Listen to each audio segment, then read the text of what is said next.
Hola, buenos días a todos y a todas. Pues bienvenidos a esta concentración, que es la 12ª de la MACDES. Estamos muy felices porque cerramos todo un ciclo de año y medio en el que hemos trabajado con diferentes temáticas durante 3 semestres, acompañando los proyectos de las y los estudiantes. Y además en este aprendizaje híbrido, donde nosotros físicamente tenemos el gusto de estar en la Ibero y también tenemos el gusto de que ustedes nos acompañen desde cualquier otro lugar del país y de otros lugares del mundo. Pues yo quisiera, invitarles también que esta concentración es el cierre de la primera generación, pero actualmente tenemos abierta la convocatoria para ser parte de la segunda generación de la MACDES. Esta nueva generación comienza en agosto y si ustedes están interesados, tienen un proyecto, tienen inquietud por impulsar desde la economía social y solidaria un cambio en el mundo, pues los invitamos a que se postulen. La convocatoria está abierta hasta el 18 de abril y les voy a dejar al ratito en el chat el link para que ustedes puedan revisar todos los documentos que solicitan, aunque básicamente necesitamos una guía donde queremos conocerlos, queremos conocer sus proyectos, en que han estado trabajando y si su proyecto compatibiliza con su propio proyecto de vida. Además, bueno, recordarles que es una maestría profesionalizante, todas las sesiones son híbridas, quiere decir que ustedes, no importa en qué parte del país estén trabajando, del mundo estén trabajando, pueden participar de la MACDES en sus concentraciones en línea, con mucho trabajo asincrónico, es decir, por Brightspace, y también con una experiencia de verano, que ese sí sería presencial, para que lo tengan contemplado. Bueno, pues después de este anuncio, les quiero presentar a Alberto Irezábal. Él es egresado de la propia Universidad Iberoamericana, es ingeniero industrial y además tiene un doctorado en gestión avanzada de organizaciones y economía social por la Universidad Mondragón en España. Ha recibido reconocimientos como el primer lugar del Premio a la Innovación con Vinculación Social del Banco Santander y la SEP en 2009, y el tercer lugar del Premio al Compromiso Social por la propia Universidad Iberoamericana en 2011. Él, además de ser colaborador del CIES, es nuestro docente estrella y hoy, por supuesto que teníamos que cerrar con broche de oro estas concentraciones porque, bueno, todos los profesores tenemos proyectos de investigación, pero él, su compromiso lo ha llevado a acompañar por más de 12 años a grupos indígenas celtales en Chiapas, en las cadenas de valor de café, miel, cosméticos y del sector de las finanzas solidarias. Y bueno, además ahora es director del Centro Internacional de Investigación en Economía Social y Solidaria y pues acompaña a varias de las alumnas que están cursando actualmente la MACDES. Pues sin más, te doy la bienvenida y muchas gracias por estar aquí en tu casa. Muchísimas gracias, Silvia. Muy buenos días a todas y a todos. En esta nueva modalidad híbrida, voy a intentar ver hacia la cámara más o menos para saber que están por ahí y pues bueno, aquí estamos el resto dentro del auditorio. Muy buenos días, especialmente también a las alumnas y ahí al alumno de la maestría de la primera generación de la maestría en creación y desarrollo de empresas sociales y solidarias y por supuesto a todas y a todos los colegas con quienes hemos compartido varios proyectos y que además también nos hemos encontrado en este espacio, ¿no? A través de las diferentes concentraciones. Como decía Silvia, esta es la concentración número 12 de la maestría, la última que tenemos en este formato de conferencias, más clases, los talleres y los cafés, tutorías. Y bueno, para las alumnas y para los alumnos estaremos preparando ya lo que es el cierre de este proceso de acompañamiento a sus proyectos, que además al ratito vamos a hablar un poquito más de ellos hacia el final de la conferencia. Por supuesto, la propuesta que les tengo es tomar un poco el contexto actual, entender cuáles son estos retos, cuáles son las oportunidades que tenemos desde una perspectiva de estas empresas sociales y solidarias que desde una forma vinculada a su territorio quieren pues, mejorar las condiciones de vida de los y las participantes que hacen parte de ellas. Y para eso, pues vamos a partir de los retos y más que unos retos específicos, partimos de un análisis que hacemos aquí en el CIES en torno a las megatendencias históricas que atraviesan al país, que atraviesan América Latina y que nos generan un dolor pues pues en especial a los pobladores y a muchos aquellos en especial que viven en condiciones de vulnerabilidad y exclusión. Y yo creo que son los retos que compartimos desde muchos sectores, pero que desde donde este tipo de empresas pueden jugar un papel importante en torno a su solución. Y pues bueno, también vamos a hablar un poco de estas oportunidades ligadas a estos retos que enfrentamos a nivel país y región latinoamericana. Y empezamos con estos macro retos, y eso es algo que desde el CIES venimos como analizando. Pues partimos de un estado de crisis civilizatoria, ¿no? Y eso, pues algunos de los elementos que la componen, pues es esta profunda desigualdad y exclusión que se vive, que además México tristemente es exponente justamente en estos temas. Bueno, por ahí este dato, ¿no? que daba Oxfam en un informe de hace 2 años, en donde el 1% de la población pues concentra mayor riqueza que el otro 99%. Y más que cerrarse esta brecha, pues vamos viendo que se sigue abriendo con cada una de las crisis económicas que vivimos como planeta, que vivimos como país. Esta brecha se hace más grande, ¿no? Y no logramos, como que pareciera que como sociedad no logramos detener justamente este crecimiento de la desigualdad y de la exclusión. Pero además vamos viendo que el propio sistema mundo que nos compone, empieza a tener pérdida en su coherencia, ¿no? Y se exacerban las contradicciones que hacen parte del sistema, pues es el que hayan más de 700 millones de personas viviendo en condiciones de pobreza extrema en nuestro planeta, es una de esas contradicciones, ¿no? Como después de tantos avances en tantos campos disciplinares de las ciencias, podemos todavía seguir contabilizando a tantas personas en esta situación. Hoy en día ya hay más de 70 millones de refugiados o desplazados en el planeta. También es una de estas contradicciones que enfrentamos en las sociedades. Y bueno, si hablamos de pobreza alimentaria y desnutrición, pues la FAO ya nos dice que si no hacemos nada adicional y seguimos en esta línea, pues más de 650 millones de personas van a vivir en condiciones de desnutrición. Y esto afecta principalmente a las niñas y a los niños. Entonces, estas contradicciones que vivimos en el sistema, pues también se van viendo en términos naturales de la biodiversidad, ¿no? Cada año seguimos rompiendo récords en términos del incremento de las temperaturas, y eso lo que va generando es estos eventos catastróficos en torno a la naturaleza y la forma en cómo se van expresando, y por supuesto las consecuencias que tiene con las poblaciones, en especial las más vulnerables, ¿no? Y cómo también está muy ligado a la pérdida de la biodiversidad, y si hablamos de México, en aquellas regiones en donde concentramos gran parte de la biodiversidad, en el sureste del país, en las sierras. Cuando hablamos también de alimentos de biodiversidad, otra de estas contradicciones es que los pequeños productores de alimentos en el mundo, que además es el sector que genera mayor empleo en todo el planeta, ¿no? Tiene una gran dificultad de acceder a los mercados, ¿no? Y si bien muchos de estos pequeños productores manejan con acierto una lógica de soberanía alimentaria, de producir para vivir, a la hora que quieren interactuar con el mercado, con lo que producen, pues les es muy complicado, porque suelen ser espacios captados por los grandes centros de consumo o las grandes marcas de consumo, ¿no? También como otra de las contradicciones y pérdidas de coherencia del sistema.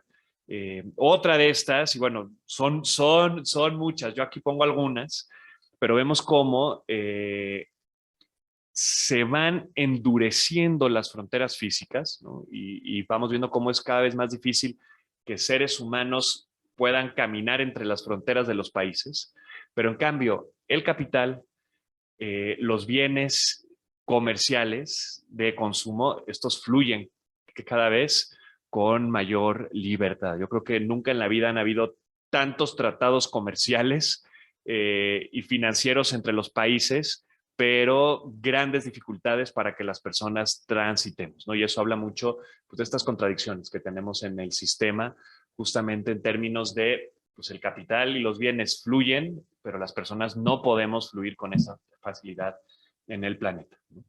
Para aterrizarlo un poquito más, ¿no? y aterrizarlo al contexto actual, pues es parte de una crisis. Esta crisis de civilización hoy en día la vemos expresada también como una crisis sanitaria, ¿no? En términos de la pospandemia.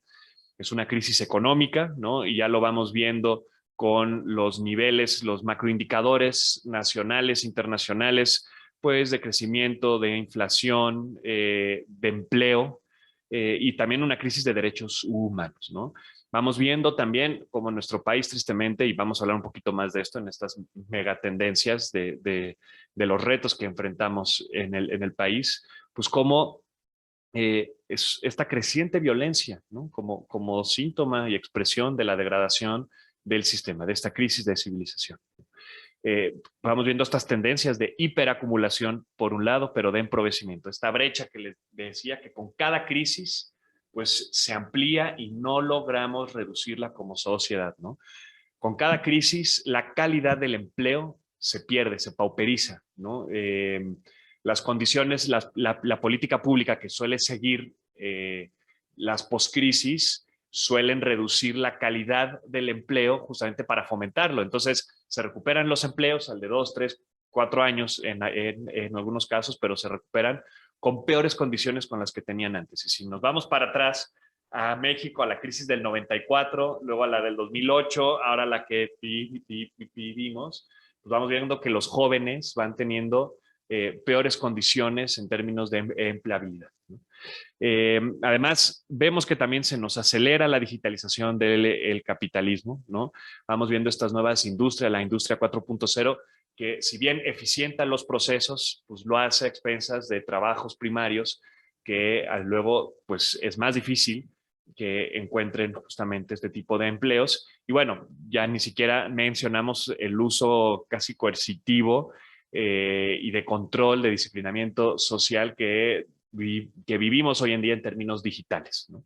Y que además es aprovechado por aquellos centros de poder y pues todo lo que es esta lucha de control por la información. Vivimos también, pues, digo, si uno va contando las crisis, ¿no? Que es como si cuando uno va a la playa y llegan las olas y te revuelcan, pues a la primera que te revuelcan medio sales, pero ya que te revolcaron 2 o 3, pues uno ya ni sabe en dónde está. Y ese cansancio, cuando logra salir de esa ola, pues se vive, yo creo que se refleja en el hartazgo de una gran porción de la población en términos de pues, las condiciones de vida, y que ese hartazgo pues, muchas veces es captado por las fuerzas políticas más extremas, de derecha y de izquierda, y eso lo vivimos en América Latina y en todo el planeta. Yo creo que es un síntoma justamente de este hartazgo político que se vive, que vivimos los ciudadanos, en términos de que no vemos con claridad esos modelos propuestos por la clase política para salir, ¿no? Y pues ya ni siquiera menciono el tema de la pandemia, solamente lo dejo ahí porque pues es el tema que nos ha ocupado estos 2 años y que además pues ha dejado las cicatrices en las pérdidas de gente muy querida, pero también en el sistema económico y la crisis que ha dejado. Y aterrizamos un poquito, y este es el análisis que se hace aquí en el CIES por parte del equipo que trabaja con los movimientos sociales de base en términos de pensamiento social estratégico de futuro. Yo creo que ubicamos estas megatendencias, que además son tensiones, porque es justo en estas tensiones que iremos mencionando, desde donde las empresas sociales y solidarias tienen oportunidad a incidir justamente en la mejora a nivel territorial y con sus participantes, ¿no? Y las tendencias, digo, estas son muy genéricas, ¿no? El cambio climático, la crisis ambiental, esta tendencia que vivimos en México hacia la catástrofe ecológica, ¿no? Los cambios en las tecnologías y los impactos que tienen las relaciones tanto económicas como sociales, los cambios y tendencias demográficas en la población mundial, en países que se les llama como desarrollados, cómo se les van invirtiendo las pirámides, generando estrés importante en su sistema de tributación, donde hay menos fuerza laboral joven que sostenga justamente a una creciente población en retiro. Además, pues los cambios en la geopolítica mundial, ¿no? Cómo vamos viendo estas disputas, tanto reguladas como no reguladas por el control de los territorios, llámese una guerra como la que vemos en Europa hoy en día, como el control, por ejemplo, no regulado de los territorios a nivel local en estas disputas por los cárteles, por los gobiernos municipales, por los movimientos sociales, por la producción. Lo vemos en cadenas productivas como el aguacate, como las berries. Y al final es esa disputa por el territorio y por, digamos, los talantes y la esencia, los potenciales que tienen esos territorios, ¿no? Y de fondo, lo que tenemos, y por ahí veo que está el Che en el aula, pues mucho de esta crisis civilizatoria pues tiene que ver con la dimensión del pensamiento, con los paradigmas, con el comportamiento humano, con esa lógica que hoy rige la forma en que nos desarrollamos, que está más basada en el individualismo y no esa apuesta por una solución común, colectiva, ante las dificultades que tenemos. Y vamos a profundizar también un poquito más en ese sentido, aterrizándolo a estas 5 megatendencias más aterrizadas en las tensiones que estamos viendo que están atravesando a nuestro país y a nuestra región. Y son estas 5, tienen que ver con economía y derechos sociales, y las vamos como agrupando en términos de seguridad, de justicia, de derechos humanos, del territorio y el patrimonio biocultural que tienen los pobladores en sus espacios de vida, de democracia y de los modelos de regulación que hoy vamos viendo son tendencia. Y esto último que mencionaba antes, ¿no? Esta crisis de ética y de cultura que vivimos en la sociedad.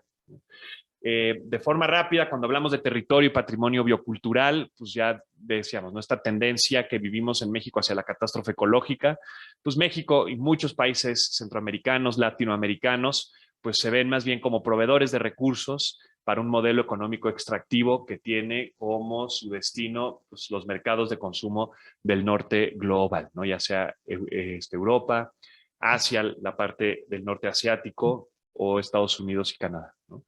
Y estas tensiones las vivimos en los proyectos que se van aterrizando dentro del país, ¿no? Y que tienen que ver con esas formas de producir esta energía, ¿no? Y los megaproyectos también de infraestructura, pues hoy en día está justamente la temática en la Suprema Corte de Justicia sobre la transición energética en nuestro país. Pues nos estamos jugando el futuro con lo que se decida en esos espacios.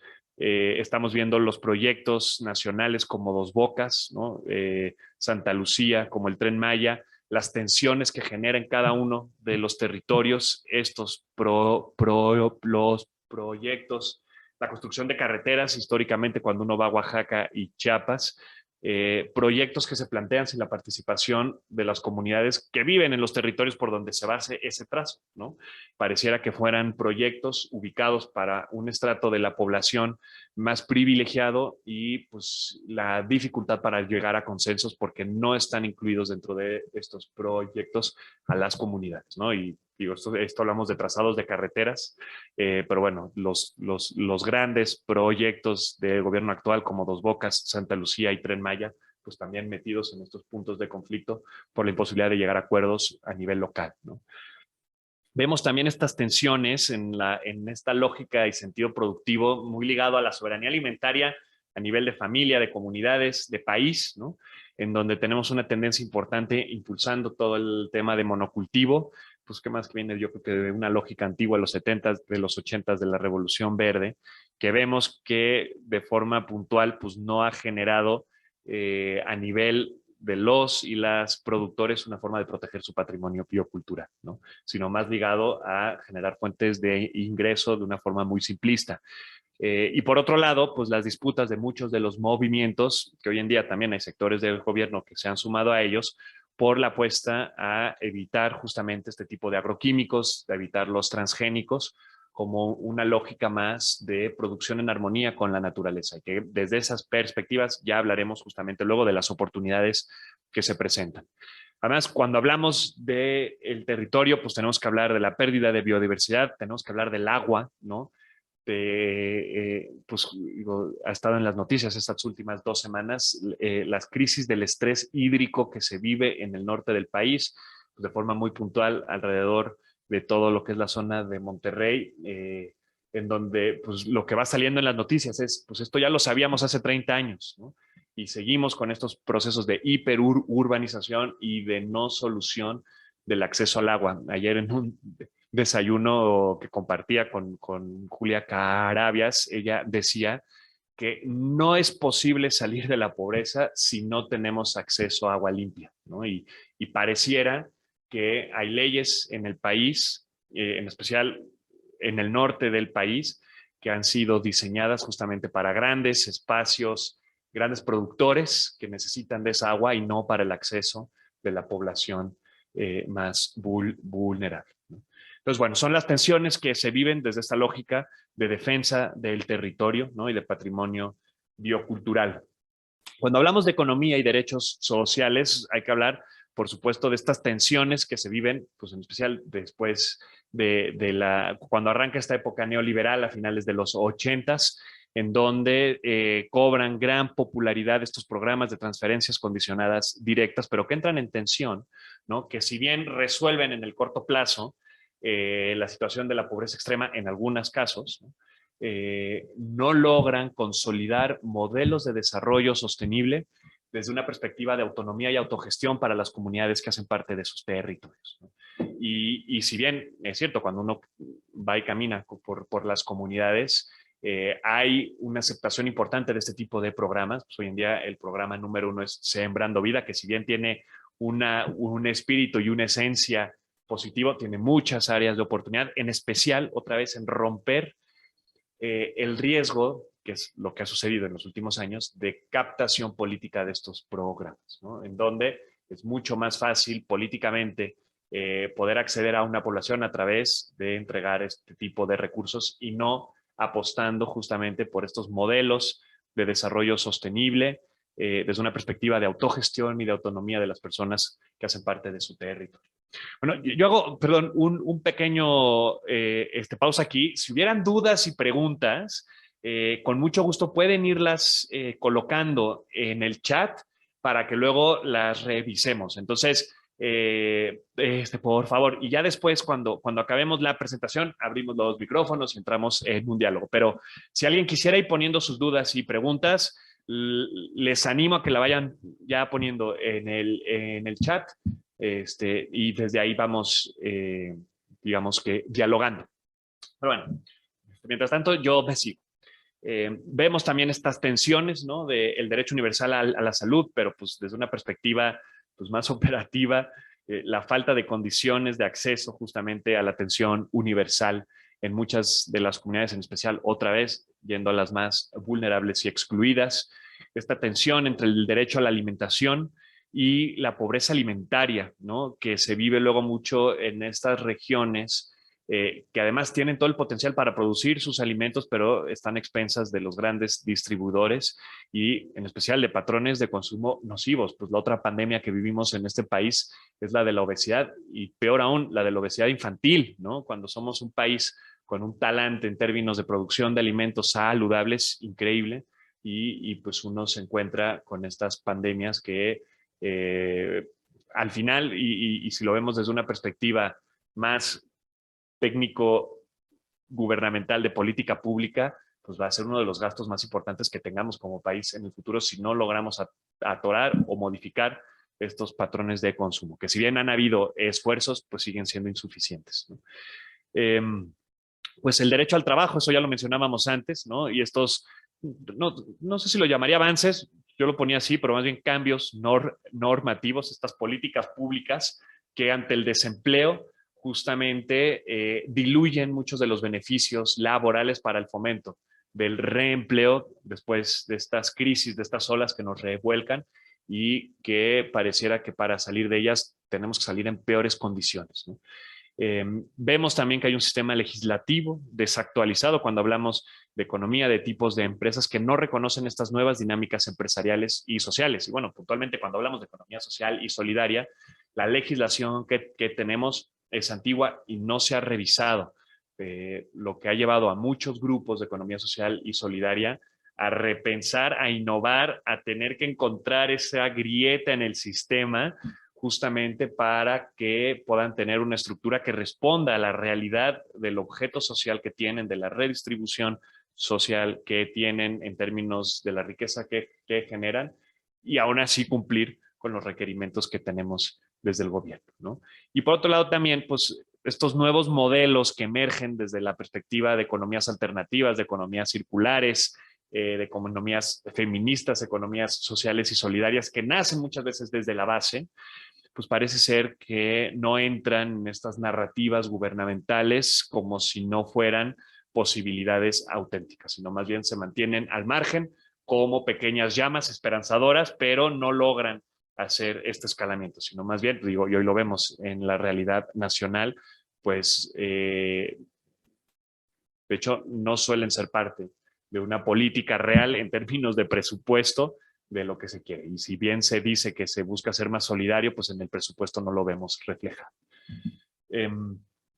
Bueno, cuando hablamos de seguridad, justicia y de derechos humanos, como este reto que también atraviesa muchos de los espacios de trabajo de los grupos de empresas sociales y solidarias, pues al final son estas tensiones en donde la población buscamos asegurar nuestro derecho a la paz, nuestro derecho a la verdad, que ese es un tema que ahora además está muy de moda por la triste historia que vivimos de los 43 jóvenes desaparecidos y una verdad histórica que nos perdieron en el momento y que hoy vemos que cambia, ¿no? Derecho a la reparación y derecho a una vida libre de violencia, ¿no? Y estas tensiones que se viven en donde pues hay que reconocer que México y Centroamérica viven una situación pues, de guerra de baja intensidad permanente, ¿no? Y hay que reconocerlo así para afrontarlo y que muchos de estos grupos de cooperativas, de productores indígenas, campesinos, pues viven en estas condiciones de guerra de baja intensidad, ¿no? Una guerra que se ha generado por este conflicto militarizado por el control principalmente de mercados ilícitos, ¿no? De la trata, de los mercados de las drogas, principalmente para el norte, pero bueno, todas las actividades delictivas y que además nos lleva a esta tensión, ¿no? Por una paz anhelada por las y los ciudadanos y que pareciera que llega más como una paz y seguridad, renunciando a nuestros derechos humanos en términos, por ejemplo, de privacidad, ¿no? Y lo acabamos de ver en el caso de El Salvador, ¿no? Cómo se decide directamente desde el gobierno desvisibilizar y no reconocer derechos humanos para alcanzar una paz, ¿no? Y esa tensión, esta lógica de paz y seguridad está encontrada pues con una lógica más de paz y justicia, que sí tiene que ver con alcanzar esta paz desde una perspectiva de derechos humanos. Entonces, son parte de las tensiones que vivimos y de este hartazgo social que muchas veces nos lleva a pues estos caminos de paz y seguridad que tienen menos posibilidad de futuro que no una paz y justicia. Además vemos economías sumergidas, ¿no? Estos flujos de capital ilícitos, ¿no? que nutren toda esta, en especial cuando hablamos de estos conflictos por los mercados ilícitos, cobijados, ¿no? por los paraísos fiscales, por el lavado de dinero, hoy en día avanzando hacia las criptomonedas, ¿no? Y toda esta nueva lógica de formas de hacer economía que están menos reguladas y que por ende pues desplazan justamente como este tipo de actividades y de corrupción y de impunidad, que tristemente en México y América Latina seguimos viviendo esta crisis y que además emerge una tensión, ¿no? de una economía ilegal que incluye, ¿no?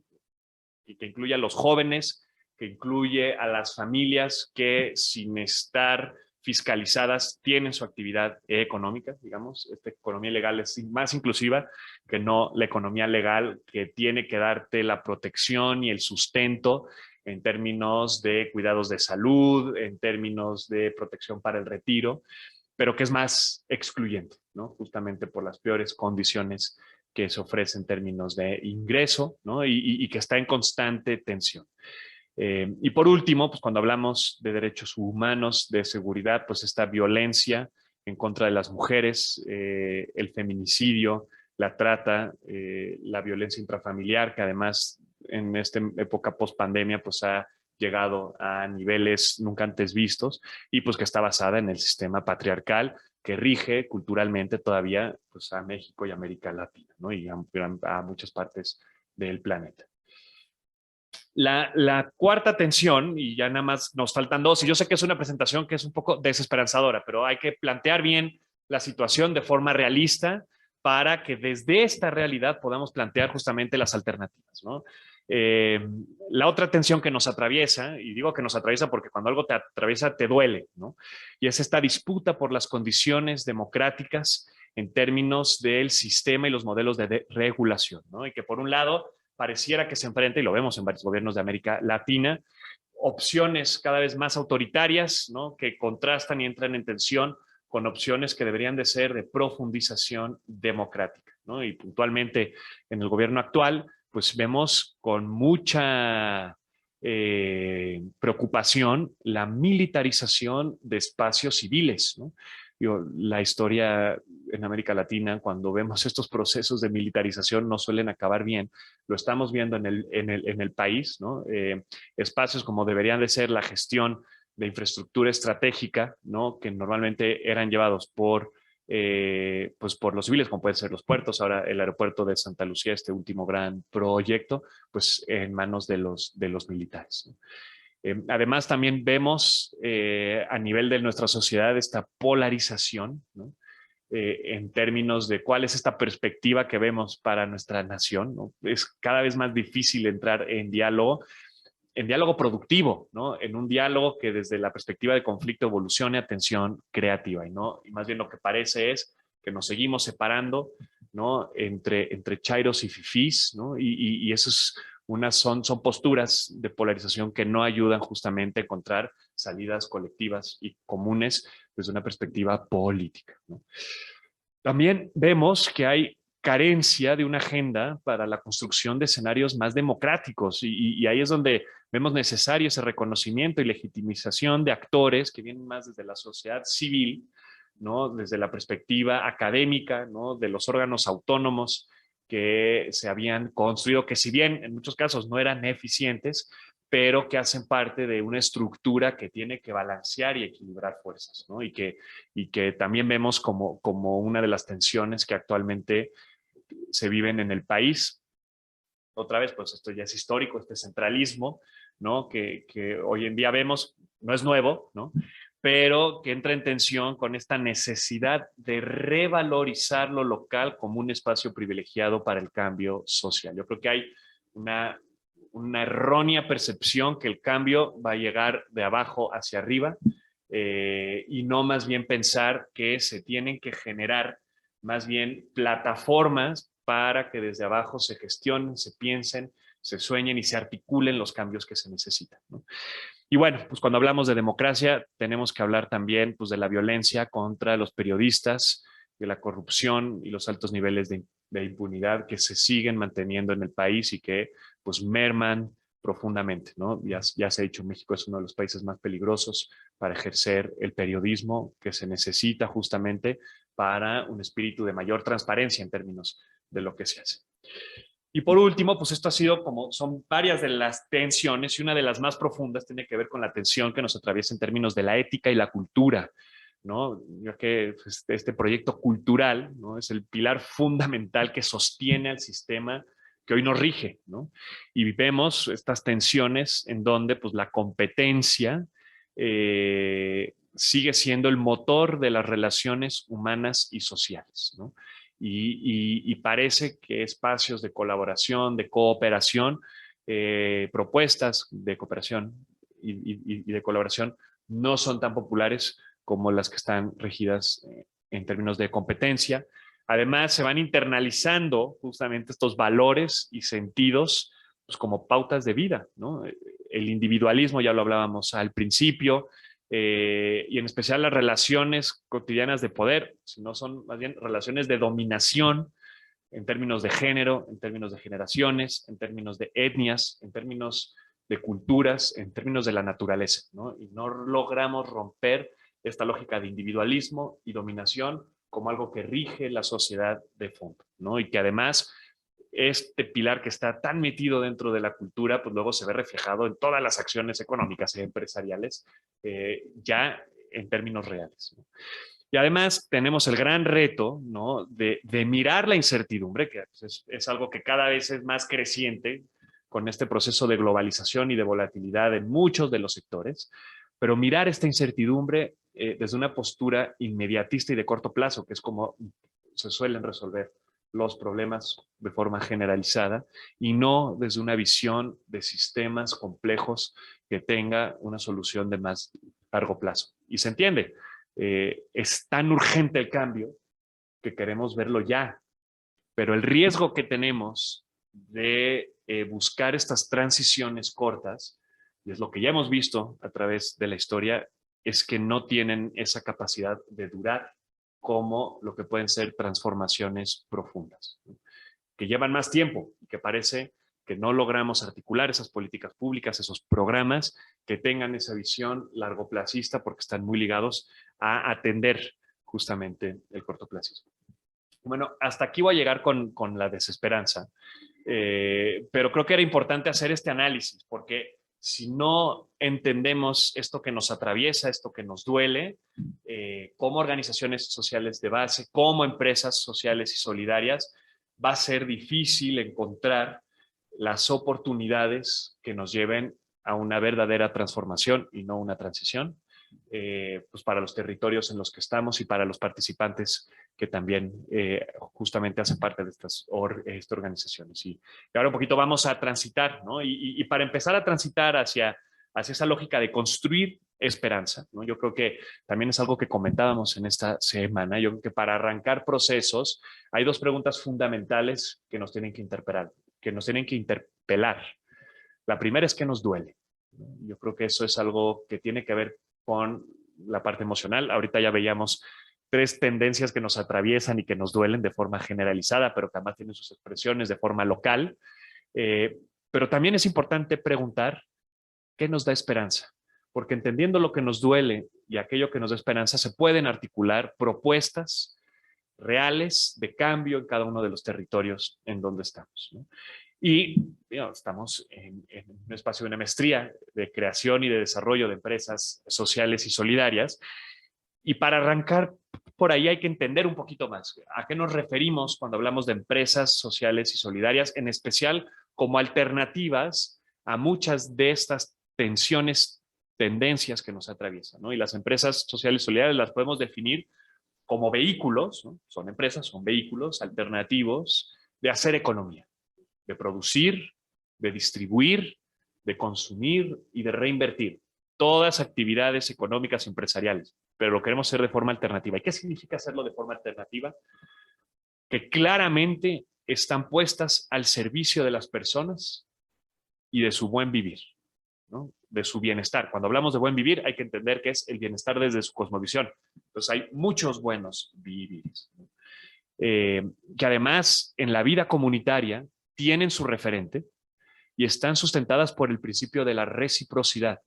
Y la reciprocidad no solamente con el otro, no solamente con otra persona, con el cercano o con alguien más de mi comunidad, desde una perspectiva también de la relación con la naturaleza. Y otra vez, aquí empezamos a ver ideas que se contraponen a ideas, por ejemplo, de la dominación de la naturaleza. Aquí tenemos que entenderla en términos de reciprocidad, ¿no?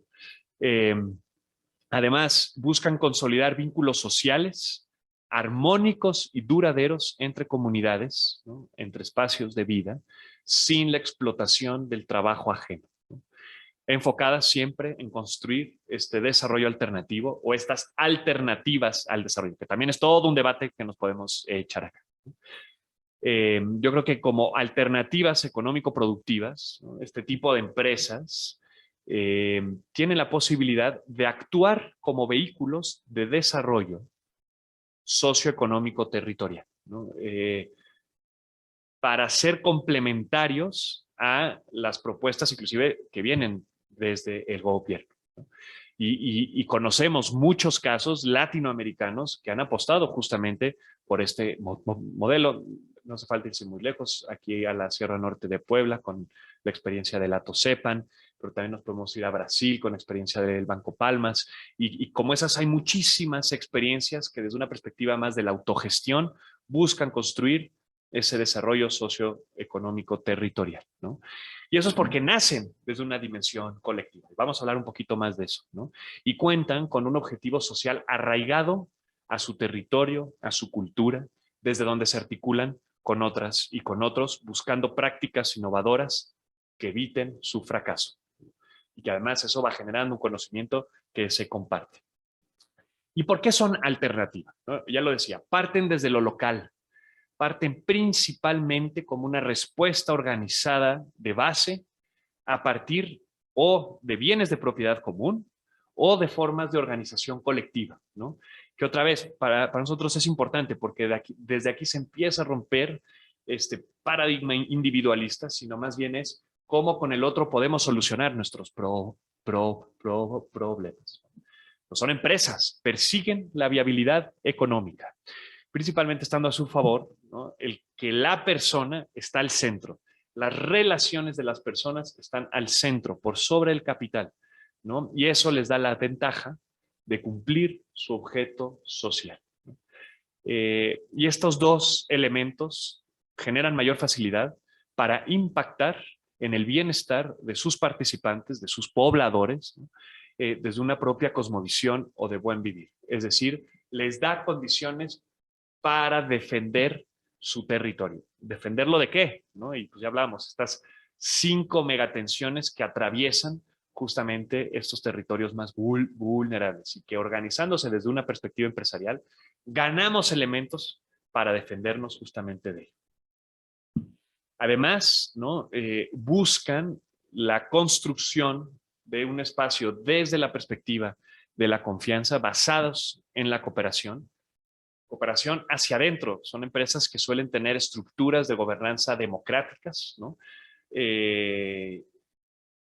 Como hacia afuera, porque se articulan desde una perspectiva territorial con otras experiencias, ¿no? Buscan relaciones más humanas en las transacciones comerciales, ¿no? Con el gran reto que se tiene de rehumanizar procesos empresariales que se han venido deshumanizando con este contexto de creciente globalización.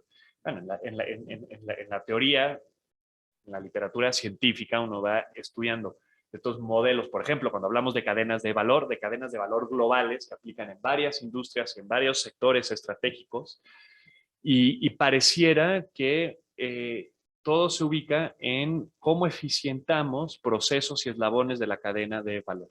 Y para eficientarlo, normalmente quitas la dimensión de la complejidad humana, ¿no? Y por otro lado, nosotros hemos ido viendo que hay cadenas de valor que se van a articularlo desde una perspectiva de rehumanización que no pierden eficiencia. Tienen la misma capacidad de competir en mercados y que además tienen la ventaja, que sin duda es más complejo y es más difícil, de esa dimensión humana, ¿no? Y por otro lado, está además la formación y el aprendizaje son ejes centrales dentro del modelo empresarial. Y otra vez, eso significa seguir poniendo a la persona al centro del modelo. Y bueno, y vamos a revisar como 4 oportunidades generales que vemos justamente ante estas megatendencias, ¿no? Y eso son las oportunidades que emergen justamente para este grupo de empresas de economía social y solidaria que están luchando y resistiendo en sus territorios. La primera es que muchas de ellas están entendiendo la resiliencia como camino, ¿no? Y es una resiliencia que la entienden desde una perspectiva de la familia que participa en esta empresa, ¿no? Pero también desde la comunidad en donde participan y el territorio en donde actúan, ¿no? Y eso, ¿qué es lo que estamos viendo, ¿no? Muchas empresas sociales y solidarias, por ejemplo, en el sector más bien indígena, campesino, agropecuario, apuestas no solamente al monocultivo, sino apuesta a una lógica de soberanía alimentaria, de la producción de mi propio alimento y la producción de un ingreso de valor agregado a través de cadenas de valor inclusiva, intentando saltarse las dinámicas volátiles de los mercados de los commodities, de los mercados de las materias primas. Y esta fórmula, ¿no?, de soberanía alimentaria, de asegurar mi alimento, más contar con un ingreso de valor agregado que no fluctúa con el tiempo, logra, sin la necesidad de ningún subsidio, sacar a las familias de la pobreza extrema. Ahora, esta fórmula no llega rápido, hay que construirla, ¿no? Los casos que conocemos que han integrado sus cadenas de valor son de varios años de organización colectiva y de trabajo articulado con otros actores dentro del sector, con fundaciones, con universidades, con empresas que suelen ser sus clientes. Pero que esta fórmula vemos que funciona, en especial cuando hablamos de pequeños productores y en especial cuando hablamos de pequeños productores con menos de 5 hectáreas de tierra, ¿no? Que eso les dificulta mucho justamente en hacer este mix entre ingreso de valor agregado, desvinculado del mercado y soberanía alimentaria. Por otro lado, vemos también el empuje de muchos de estos grupos a la regeneración agroecológica de su territorio como un camino justamente para proteger su patrimonio biocultural, para defender su territorio. Y vemos las tensiones que hay. Por ejemplo, en la región de la selva, en Chiapas, vamos viendo cómo desde Palenque viene creciendo y aumentando la palma africana, que es este árbol gigante que genera esta semilla que es la fuente del aceite más barato del mercado, ¿no? Y son desiertos verdes que acaban con toda la biodiversidad que puedes encontrar en estos bosques de niebla, justamente para, desde una perspectiva de monocultivo, generar un ingreso, ¿no? En cambio, por otro lado, vemos cooperativas que desde una perspectiva de café orgánico, agroecológico, pareciera que se enfrentan, ¿no? Y de un lado tienes estas palmas africanas de aceite, del otro lado tienes los cafetales orgánicos, que además de ser una fuente de ingreso, logras preservar la biodiversidad porque el café orgánico crece debajo de la flora local, ¿no? Estas son tensiones que vamos viendo en muchos espacios territoriales de acuerdo a los ecosistemas en los que están y que siempre pues es cómo evitamos el monocultivo, cómo una estrategia que si bien puede generar un ingreso alto, pierde resiliencia como familia, como comunidad y como territorio en el largo plazo, ¿no? Y que son estas estrategias que están en tensión, pero que muchos de los grupos van transitando hacia esa regeneración agroecológica, pues el caso de los limoneros en Jaltepec, transformando sus huertas de limón convencional hacia este limón ecológico, los muchos proyectos de producción silvopastoril en términos de la producción de ganado, ¿no? También avanzando hacia sistemas menos intensivos, ¿no? Y bueno, esas son expresiones que hemos visto también a lo largo de México y de América Latina, ¿no? Porque además van siendo contestados, ¿no? Reconocidos por el mercado de consumo que cada vez busca más productos nutritivos que estén en armonía con el medio ambiente. Y es algo de lo que vamos a hablar como una de las oportunidades. Las nuevas generaciones estamos ávidos de contar con productos que representen la defensa de nuestros futuros, ¿no? Y pueden ser, deben ser, y lo están siendo productos de mucha calidad, ¿no? Nutritivos, sabrosos, ¿no? Pero que además detrás de ellos tienen prácticas regenerativas en todos los sentidos, prácticas de justicia social. Entonces, el mercado lo está pidiendo, ¿no? Y cada año crece esta necesidad por este tipo de productos, lo cual es una gran oportunidad para este tipo de empresas sociales y solidarias que desde una perspectiva también de sustentabilidad puedan ir accediendo a estos mercados, que seguirán creciendo. Otra de las tendencias que vemos como gran oportunidad es esta colaboración multiactor e interdisciplinar, como una estrategia para evitar el fracaso. Quienes hemos caminado por el sureste del país, quienes hemos caminado por países latinoamericanos, hay una gran cultura del fracaso que se ve en bodegas y en edificios que están derruidos, que han venido más de una lógica de transiciones rápidas, no duraderas, ¿no? pues por proyectos puntuales de gobierno, de cooperación, que no traen de fondo esa articulación y organización social de base y articulación con otros actores. Y ahí vemos, ¿no?, que cada vez más estos grupos que van siendo punta de lanza cuentan con una perspectiva territorial interconectada con otros actores, con otros grupos y con otros sectores, como una estrategia puntual de trabajo hacia el futuro. No están atomizados, sino buscan siempre articularse en redes, por ejemplo, tanto regionales como nacionales e internacionales. Y además estas redes se trabajan desde una perspectiva interdisciplinar con esta lógica de abordar problemas complejos. Ya no es suficiente que una pequeña organización de productores salga a buscar mercado, sino normalmente busca articularse con universidades, con fundaciones o inversionistas sociales, con empresas que están haciendo estos cambios en sus paradigmas en términos de los proveedores que necesitan, y desde ahí construyen modelos que puedan tener mayores condiciones de éxito en el futuro para autosostener una propuesta desde una perspectiva de empresa social y solidaria, ¿no?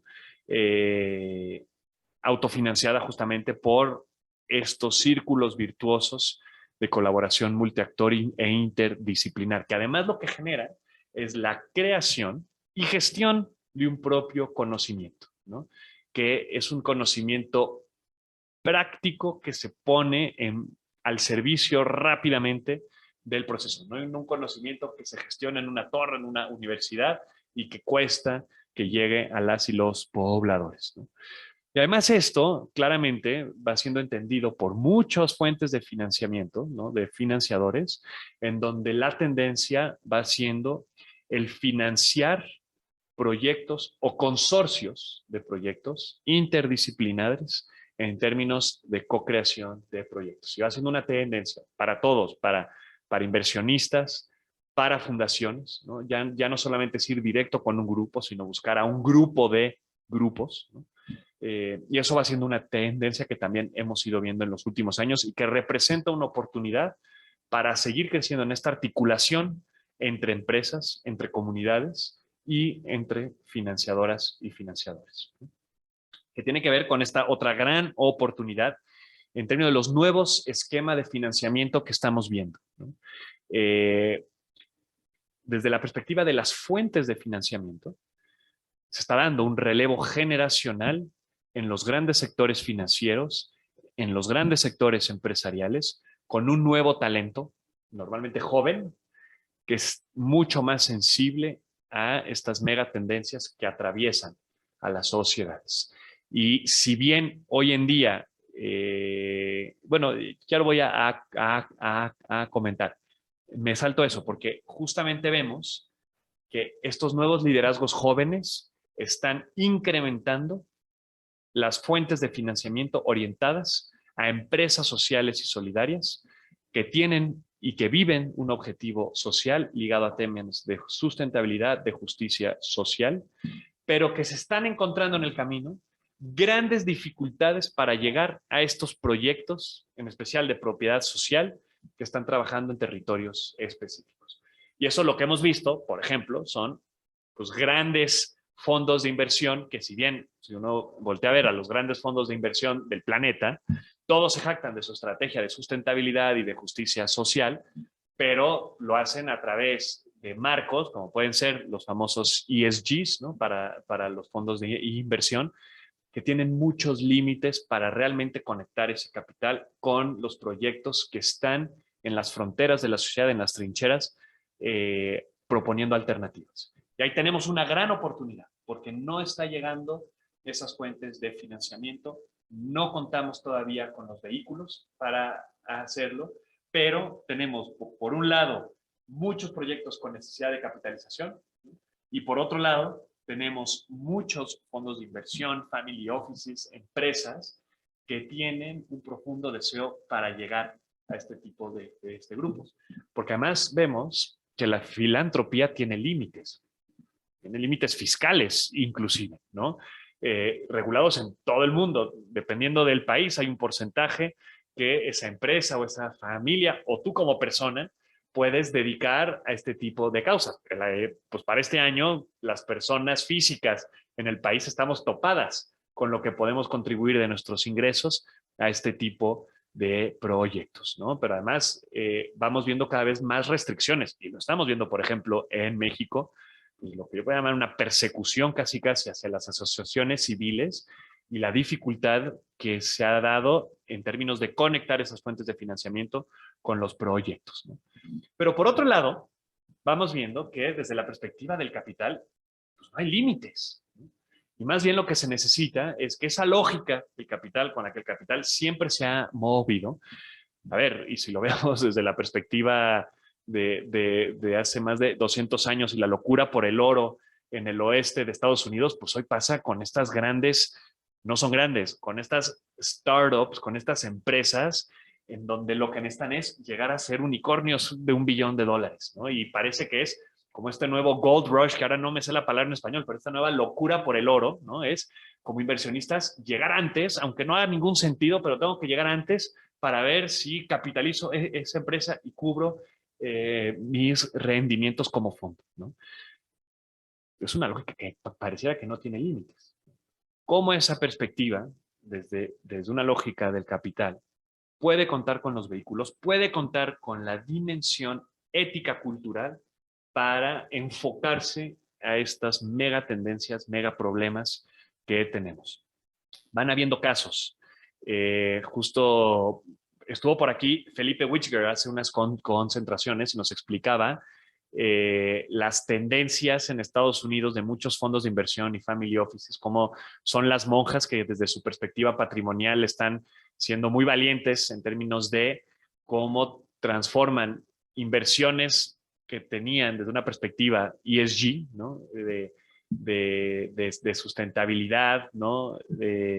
A proyectos por futuros vivibles. Y Felipe nos hablaba que él solamente hablaba con algunos grupos que acumulaban más de $50 billones, pero que él hablaba que pueden ser $1,000 millones los que hoy en día están en juego y en búsqueda de articularse con este tipo de proyectos. Entonces, es una de las grandes oportunidades que tenemos, esta tendencia donde la filantropía, la cooperación para este tipo de programas va en decrecimiento, cada vez enfrentando más límites fiscales, y por otro lado, el crecimiento de estas nuevas formas de financiamiento que vienen enfocado justamente a las empresas sociales y solidarias y que va siendo tendencia y que para un territorio como el nuestro, latinoamericano y mexicano, pues es una gran oportunidad, ¿no? Y es una gran oportunidad porque permite este tipo de fuentes de financiamientos ligado a este tipo de opciones productivas, incrementar la autogestión y autonomía, reduciendo los subsidios y los apoyos gubernamentales, que otra vez son fácilmente capturables desde una perspectiva política, ¿no? Entonces, a medida que vayamos transitando hacia estos modelos autogestivos y de autonomía, de control del territorio por parte de sus pobladores, articulado con otros actores de sociedad civil, de gobiernos, si se puede en algunos casos, y con este tipo de inversionistas, con esa sensibilidad de urgencia de transformar nuestra realidad, encontramos justamente esta oportunidad, ¿no? Yo creo que otra de las oportunidades que vemos ante este contexto es repensar la escala, ¿no? Creo que históricamente, cuando son proyectos de financiamiento, rápidamente lo que uno piensa es, bueno, ¿y cuántas personas apoya el proyecto? ¿Cuántas personas están en la cooperativa? ¿Cuánto es el impacto, ¿no? Y que es una forma de medir bastante limitada y que tiene que ver con esa escala hacia afuera. Pero creo que se puede repensar, porque otra vez, si empezamos a repensar cómo queremos alcanzar escala, ¿no? Podemos mejorar nuestros métodos de trabajo, ¿no? Cuando hablamos de escala, si bien lo popular es hablar de beneficiarios, y así es como se mueve el gobierno y muchas de las ONGs, ¿por qué no pensamos en más personas trabajando en red, ¿no? Hay muchas organizaciones que, si bien tienen unas escalas muy impresionantes a nivel territorial, tienen capacidad de aumentar escala al trabajar en red con otras organizaciones, compartiendo conocimientos y experiencias y duplicando proyectos desde la perspectiva de la autogestión de otros territorios y en donde el cambio se va dando otra vez desde la base, ¿no? No hace falta acaparar más territorios, sino hace falta compartir y trabajar de forma más articulada. Pero no esa es la única forma de escala, ¿no? Yo creo que la otra escala, y es una que se empieza a poner también más de moda, es esa escala hacia arriba, esa escala sistémica, esa escala que no solamente tiene que ver con el cambio en las políticas públicas, sino tiene que ver con el sembrar alternativas territoriales, como decía, compartiendo en red con otros espacios y modificando y teniendo propuestas alternativas al sistema en diferentes territorios. Y eso, ahorita voy a aprovechar una frase de un ex jesuita que es muy apreciado, de Ignacio Ellacuría, que son experiencias, ¿no?, que como fuegos empiezan a expandirse hacia otros fuegos, compartiendo ese conocimiento. Y que si uno lo voltea a ver en términos del territorio, son miles de millones de fuegos, ¿no?, buscando ser alternativas. Y que si uno las ve en perspectiva, están proponiendo estos cambios sistémicos que al articularse en red adquieren una escala mucho más grande. Pero hay que entenderlo así. No se trata de solamente más personas, más familias, más beneficiarios, sino cómo planteamos cambios sistémicos. Y la última, yo creo que es la escala en lo profundo, ¿no? Esta escala que tiene que ver con la transformación de la cosmovisión, de los paradigmas, de las formas de pensar de las personas que hacen parte de los proyectos. Si hablamos de productores de maíz, que no solamente sean productores, sino que sean custodios de nuestras semillas en términos de soberanía alimentaria. Si son productores de café, que no solamente sean un productor, sino que sean vendedores de café en taza, de café en bolsa. Si son trabajadores de una cooperativa, que no solamente sean trabajadores técnicos, sino que además sean dueños de su empresa que les genera ese bienestar, no solo para ellos, para sus familias, pero también para las familias de más personas, y que está en su voz y su palabra el definir ese rumbo, ¿no? Yo creo que estas formas de entender la escala, esta escala en lo profundo, pasa por esa necesidad de transformar nuestra realidad. Evitar transiciones rápidas que tienen mayor riesgo de quedarse y no continuar en el tiempo en este proceso de transformación que es a nivel de la persona, pero que también es a nivel del sujeto como colectivo, ¿no? Y bueno, con esto voy cerrando porque además es la última conferencia que tenemos de la maestría de la primera generación, y pues compartirles algunos ejemplos que además son ejemplos de las estudiantes, ¿no?, de esta maestría. Tenemos, por ejemplo, este grupo Yomolatel, que es un grupo de empresas de economía social y solidaria que nace en la selva norte de Chiapas, y que además trabaja en cadenas de valor del café, de la miel orgánica, de los productos de cuidado personal, tiene cafeterías en otros espacios del país, exporta el café tostado, ¿no? Y lo hace desde una cosmovisión indígena tzeltal, ¿no?, con una lógica de regeneración agroecológica del territorio. Tenemos, por ejemplo, a Orgánica de Ali como esta apuesta hacia un consumo responsable ligado a productos nutritivos, a productos que además se siembran, se cosechan desde una perspectiva más de armonía con la madre tierra, y que busca abrir pues estos espacios entre los consumidores, ¿no?, darnos oportunidad a los consumidores de ejercer nuestro derecho por alimentos sanos y nutritivos. Tenemos también esta Bonito, ¿no?, que es una propuesta textil que nace de la lógica de reciclaje de los materiales, ¿no?, y desde ese reciclaje confeccionar con mano de obra inclusiva, que está explorando justamente, y con el proceso de la maestría, que se haga con sectores vulnerables y excluidos, como pueden ser, por ejemplo, las mujeres dentro de reclusorios, articulado con otros proyectos, como puede ser el de la cana, ¿no?, y que desde ahí busca articular una lógica de podemos vestirnos regenerando, recuperando los textiles, ¿no? Y sin explotar el trabajo ajeno, ¿no? Por otro lado, también está la cooperativa LF del Centro, que es fruto de una lucha y resistencia por parte de más de 15,000 personas que en su momento vieron extinguida su empresa, su fuente de ingreso, y que desde ahí y desde una lucha obrero-sindical han venido transformándose en cooperativa para ellos ser socios y dueños de sus bienes de producción, ofreciendo productos de calidad a el mercado, no solamente en cuestión de energía, sino también de mantenimiento de instalaciones eléctricas, y que es esa lucha la que han transformado en una forma de vida a través de su cooperativa, ¿no?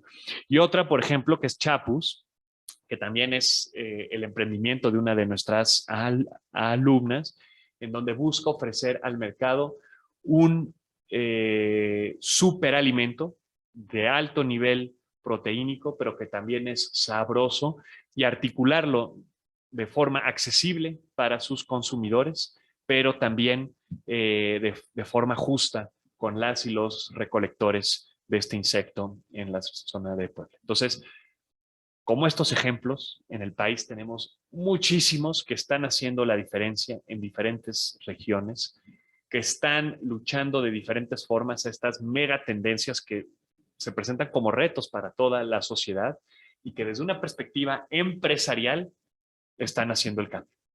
Y que yo creo que son, pues, parte de donde, en especial como académicos, ponemos nuestra esperanza de cambio, ¿no? En estas iniciativas locales autogestionadas que buscan transformar desde su trinchera justamente procesos que requerimos atender, porque es el futuro el que nos jugamos, ¿no? Pues con eso yo quisiera agradecerles el tiempo, el espacio de acompañarnos aquí en la universidad.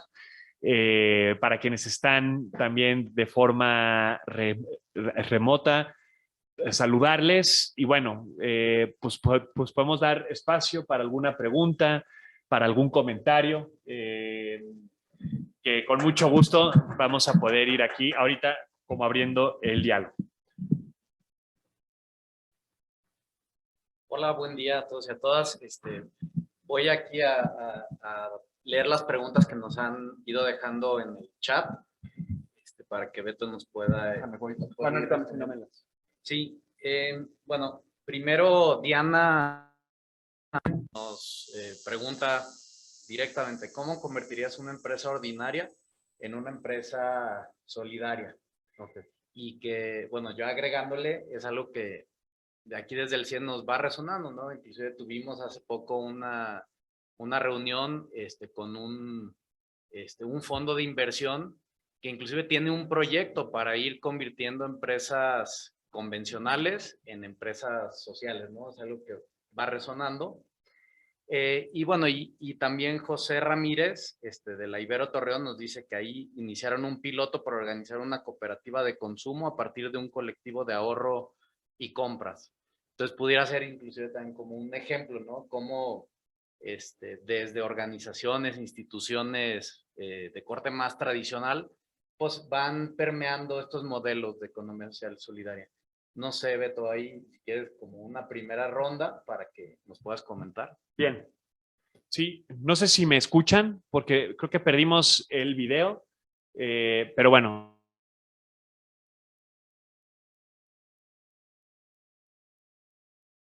¿Me escuchan?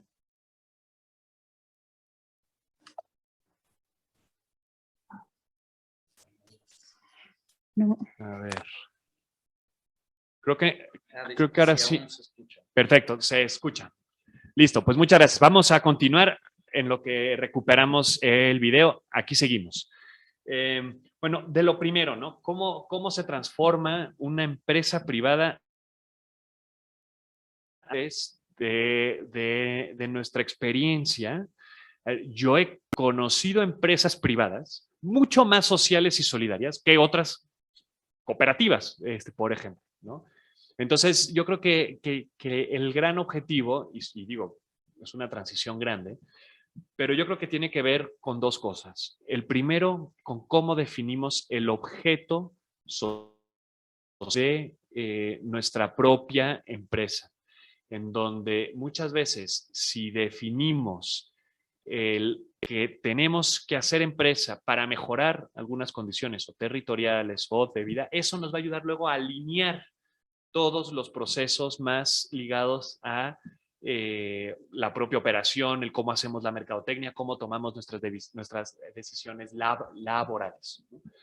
Entonces, yo creo que ese es el primero. Y lo segundo, creo que tiene que ver con cuestiones de participación. Uno, en términos de participación en la toma de decisión, ¿no? ¿Cómo se están tomando las decisiones en mi empresa? A medida que participamos, más personas, podemos ser más sociales y solidarias. ¿Cómo participamos en los resultados? ¿No? Eso también es fundamental, porque si como empresas estamos generando riqueza, entonces, ¿cómo esa riqueza hacemos partícipes a todas las personas de las que hacemos parte? ¿No? Evitando esa hiperacumulación de la que ya hablábamos al principio. Y la tercera es la participación en el capital, que además eso, cuando uno estudia, yo estudié ingeniería industrial aquí en la Ibero, nunca me enseñaron sobre cómo constituir empresas de forma más participativa. Lo fui aprendiendo en el camino. Y hoy en día es muy interesante porque hemos ido piloteando proyectos en donde, por ejemplo, una cooperativa constituye una empresa privada comercializadora, genera diferentes series de acciones. Una serie de acciones se le puede dedicar a los trabajadores con ciertas normas, otra serie de acciones se le puede dedicar a los inversionistas, ¿no?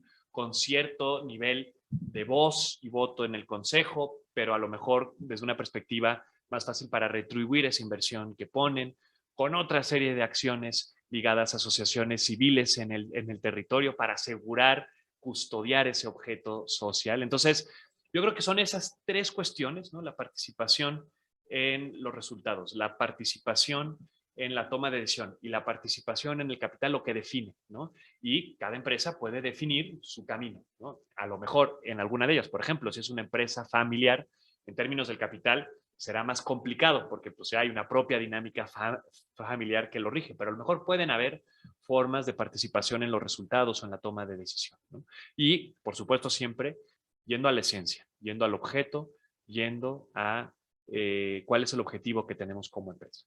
Y lo segundo del comentario de José, ¿no? De este piloto de consumo, yo creo que es muy acertado porque mi sensación, y luego va a ser muy interesante conocer bien esa plataforma, es que como universidad están cumpliendo el rol que tienen de plataforma en términos de confianza, ¿no? Yo creo que algo, si hoy en día, en un contexto de desconfianza que vivimos a nivel social y político, gestionar plataformas confiadas, creo que es clave justamente para articular este tipo de proyectos. Y las universidades todavía mantenemos ese capital social en términos de la confianza que nos confieren muchas de las personas. Entonces, me parece genial el que como universidad podamos ser plataformas justamente para acercar estos proyectos productivos que normalmente, ya lo veíamos, tienen grandes dificultades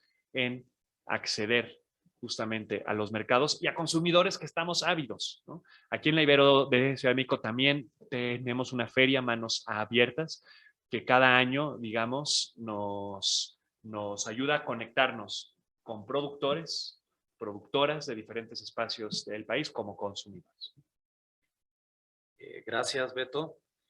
Bueno, han ido cayendo algunos comentarios a esto último que vas diciendo.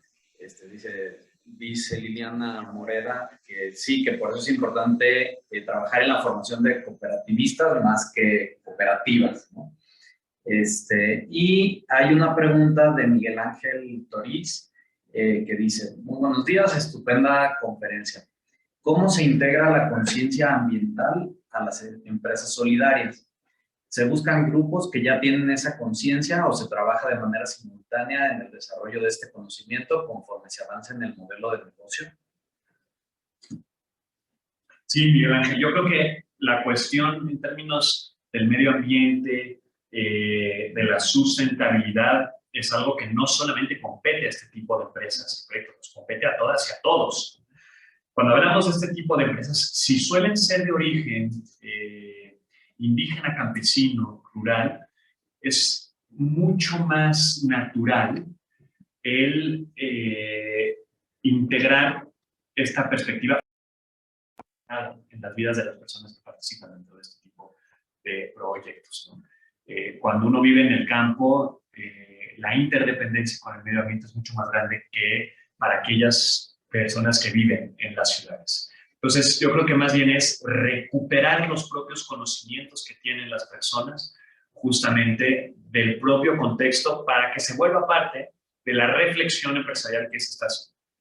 Digo, ya hace rato ya mencionaba el caso de los productores de limón en la zona Mije Baja de Jaltepec, han producido el limón históricamente y que ahora pues, venía ese deseo de una producción orgánica agroecológica.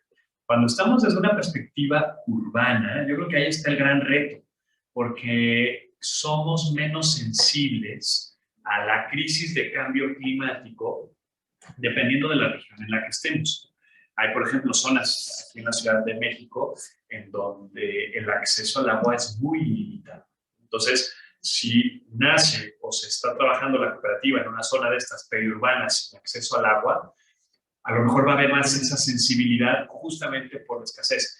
Sí que hemos visto, y lo mencionaba en términos de los grandes financiadores, como el cambio climático nos está afectando a todas y a todos, ricos y pobres. Y hemos visto pues, en el verano pasado estos grandes incendios en Australia, en la costa oeste de Estados Unidos, en Alemania, las inundaciones de Alemania del verano pasado, pues, nos vulnerabiliza. Y cuando tomadores de decisiones se sienten vulnerables, rápidamente también hacen un esfuerzo por actuar. Entonces, yo creo que desde ahí, desde ese sentirnos vulnerables, desde ese recuperar nuestro conocimiento local, tenemos que añadirlo justamente a esta reflexión en torno a la empresa. Y para mí ha sido muy grato que cuando son proyectos de origen indígena campesino, la dimensión de la sustentabilidad, la dimensión del medio ambiente está presente y más bien lo que van haciendo es irla conectando con esa propuesta de economía social y solidaria que están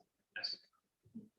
Y digo, aprovechando también lo que nos comentas, Beto, como manera de comprender, yo creo que conciencia ambiental tenemos todas y todos, ¿no? ¿Quién no quisiera un medio ambiente sano y agua limpia y aire limpio, etcétera? Quizá aquí lo que nos deberíamos de enfocar desde el sector de economía social y solidaria es poder sí entrar, o más bien operar en diálogo con el mercado, pero basado en otras lógicas, no entrar a la competencia, digamos, tradicional capitalista, que lo que hemos visto es que pues, termina afectando esto del medio ambiente, sino poder operar, hacer lo mismo, pero desde otra lógica distinta. Hay un par de preguntas más que dice Oscar Melgar. ¿Cuál es la figura legal que se aplica para este tipo de empresas que se busca desarrollar, en específico para el caso mexicano? ¿Y cuál podría ser la diferencia entre las empresas sociales y la responsabilidad social empresarial? También hay otra de Mayra Leiva, que pregunta, ¿consideran que para que las empresas solidarias puedan sobrevivir es necesario contar con aspectos legales gubernamentales favorables? ¿Cómo es la experiencia en este tema en México? En Guatemala, más bien, las leyes no son favorables. Sí. A ver, Oscar, yo creo que en el tema de las figuras legales es algo que aquí en el nivel de Ciudad de México en el CIES hemos ido como investigando. Yo creo que hay dos grandes familias de figuras legales que, digamos, hacen parte, ¿no? La primera son, pues, y hacen parte de la ley de las sociedades cooperativas que tenemos en el país, y hay sociedades cooperativas de producción, hay sociedades cooperativas de consumo, hay sociedades cooperativas de ahorro y crédito, que tienen su propia ley, ¿no? Y digamos que es la primer gran familia. Tenemos otra familia que está mucho más ligado a la producción en campo y que suelen ser las figuras de sociedades de producción rural. También hay sociedades de solidaridad, de las triple S. Hay la sociedad De solidaridad social. social. Sí, igual ahora. Creo que ya salieron del mapa, pero todavía hay unas. Creo que quedan como 5 en el país, ¿no? Entonces, hay ciertas familias, pero yo creo que el marco legislativo que tenemos para la economía social y solidaria en el país está desactualizado. No está, o sea, no está caminando a la velocidad que muchos de los grupos están como avanzando, y lo que les decía antes, muchos grupos han tenido que encontrar grietas o huecos en otras leyes, en otras figuras, por ejemplo, de las sociedades mercantiles, para operar muchas de las empresas.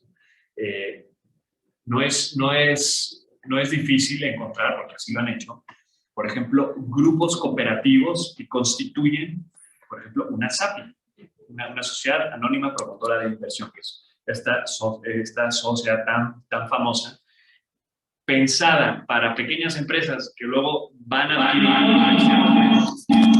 justo creo que ahí estamos.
Dos, listo. Listo. No sé si se alcanza a escuchar ahora. Igual se escucha un poquito más lejos.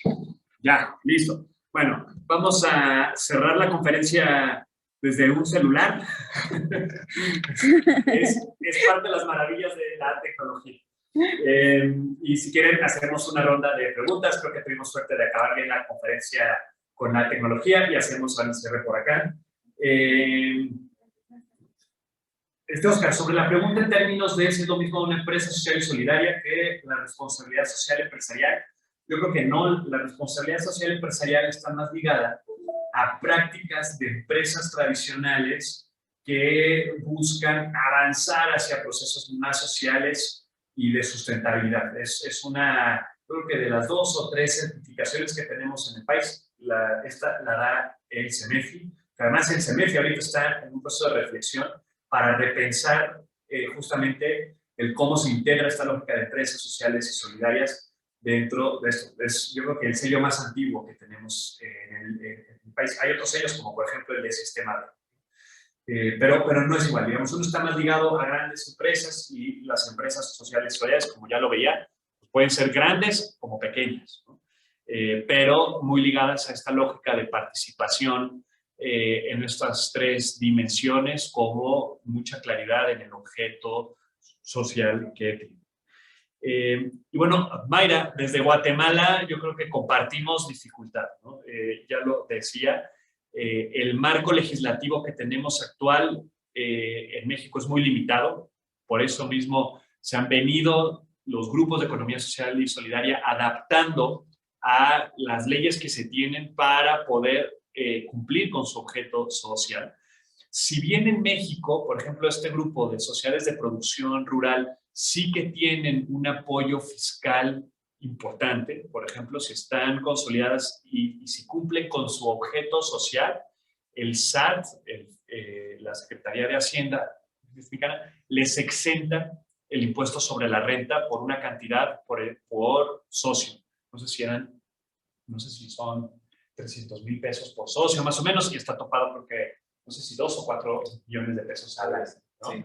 Entonces, si tú eres una sociedad de producción rural, con tus compañeros campesinos van a producir, no sé, chayote, ¿no? Y van a armar su empresa, por cada número de socio que tengas, pues tienes ese tipo de exención, ¿no? Y luego, por supuesto, por ejemplo, en la Ciudad de México, me parece que la semana pasada había un programa de fomento justamente dentro de la perspectiva de pequeñas y medianas empresas, más de propiedad social, donde si te apuntabas y recuperabas, creo que te hacían la exención del impuesto sobre la renta, sobre nómina, que es un impuesto estatal, por 3 meses. Entonces, hay apoyos desde la perspectiva fiscal, pero son limitados. Entonces, Mayra, lo que digo, son limitados. O sea, si nos comparamos con otros países a nivel internacional, nos comparamos, por ejemplo, a nivel local, la provincia de Quebec en Canadá tiene muchos más programas de fomento a la economía social y solidaria, muchas más políticas que promueven este tipo de proyectos. Inclusive en España, ¿no? O nos podemos ir a Italia, la propia Comunidad Europea tiene todo su proyecto de fomento al cooperativismo. Entonces, sí, yo creo que en México, como ya me dices usted, que ustedes en Guatemala, lo hace un poquito más difícil. Yo creo que el propio gobierno no reconoce justamente los servicios que dan este tipo de empresas sociales y solidarias a los territorios en los que están, y normalmente el gobierno no nos ve como socios naturales en esos términos. Entonces, bueno, pues por ahí. Gracias, Beto. Y que en esto de lo legal también es importante ver hacia los 3 niveles o de gobierno, o 2, dependiendo de algunos países, ¿no? Yo creo que algunos de los casos más importantes donde se ha impulsado la economía social solidaria es a nivel regional o estatal. Ciertamente los gobiernos federales son quienes tienen más recursos, más alcance, pero por el otro lado, los gobiernos estatales están más cerca de las organizaciones, de lo local, ¿no? Que es donde también van saliendo este tipo de propuestas. Y como una última ronda de preguntas, Liliana Moreda nos pregunta, más allá del ámbito empresarial, ¿cómo podemos caminar hacia una cultura cooperativista, solidaria? Y bueno, también agradecen la conferencia, la experiencia. Dicen que pues, seguirán apostando a otra economía alternativa para nuestro país. Y sería todo. Gracias, digo. Sí, yo creo que, este es el gran reto que aquí en la Ibero, en el CIES, pero que también otras universidades del sur y del país y de muchos de los movimientos sociales de base y cooperativas hemos agarrado como bandera. Pues, caminar hacia esa cultura, no solamente cooperativista, sino esa cultura más ligada a la solidaridad, que nosotros lo vemos que desde una perspectiva de empresa se puede hacer y se puede transicionar como empresa privada, ¿no? Como emprendimiento social y como empresa de economía social y solidaria. Entonces, esa es nuestra apuesta, porque sí vemos que, pues más que seguir apostando y creyendo que desde el gobierno se van a resolver las cosas, creemos que somos las personas organizándonos entre nosotros quienes podemos incidir en mejorar las condiciones de vida, en especial pues, vinculadas a estas 5 megatensiones que nos atraviesan y que nos duelen, ¿no? Y que una forma de hacerlo y de generar condiciones justamente para esos cambios tiene que ver con organizarnos alrededor de empresas sociales y solidarias. Pues me alegra que sigan caminando, porque si poco a poco, como ya les decía, vamos siendo fuegos, ¿no? Que enciendan otros fuegos, nos vamos articulando también como sector, que es otro de los grandes retos que tenemos. Hemos hablado mucho aquí en el CIES, ya no solo desde el sector de la economía social y solidaria, sino desde el sector más amplio de los movimientos sociales de base. Tenemos grandes dificultades para articularnos como un frente amplio, ¿no? Y eso nos debilita a la hora de ir a sentarnos a la mesa con gobierno, con iniciativas privadas, ¿no? Pareciera que entre nosotros emergen más tensiones, ¿no? Que nos complica el organizarnos y presentarnos como sociedad civil organizada. Entonces, yo creo que ese también es uno de los grandes retos. Lo vemos en el sector de la economía social y solidaria, en donde, pues Mayra, nada más para compartir un poquito más nuestra desilusión, si bien teníamos un Instituto Nacional de Economía Social y Solidaria, pues ya se quedó sin presupuesto y pues más bien lo que están intentando hacer desde ahí es rescatar todo lo que se estaba haciendo, ¿no? Y como lo que veíamos, el gobierno no tiene una apuesta clara en economía social y solidaria, porque a la hora de mandar el presupuesto no lo incluye. Cuando hablamos, justo ayer estábamos en el desayuno con algunos de los senadores de nuestro país y que hablaban de que había un deterioro importante, senadores, ojo, también del gobierno actual, pero había un deterioro importante en las apuestas presupuestarias en torno a todo lo que tiene que ver con medio ambiente, ¿no? Y con ecología. Y muchos de ellos coincidían que hoy en día puede haber más oportunidad de cambio y transformación desde un nivel estatal o inclusive municipal, en donde podemos encontrar sensibilidades importantes a este tipo de alternativas, ¿no? Yo creo que eso es lo deseable en regiones y países en donde vemos un estado de bienestar más generalizado, es en el gobierno municipal en donde se van tomando las decisiones importantes, porque son los gobiernos que están más cercanos a los territorios y a lo que duele puntualmente esos territorios, lo cual en nuestro país, tristemente, pues no sucede, ¿no? Ya hablamos de esta centralización más desde la perspectiva federal. Pero bueno, otra vez ya me regresé a la parte más desesperanzadora y no me gustaría cerrar con eso, más bien me gustaría cerrar pues con este comentario, ¿no? Cómo desde nuestras trincheras podemos seguir caminando hacia esa cultura de la solidaridad, de la cooperación, ¿no?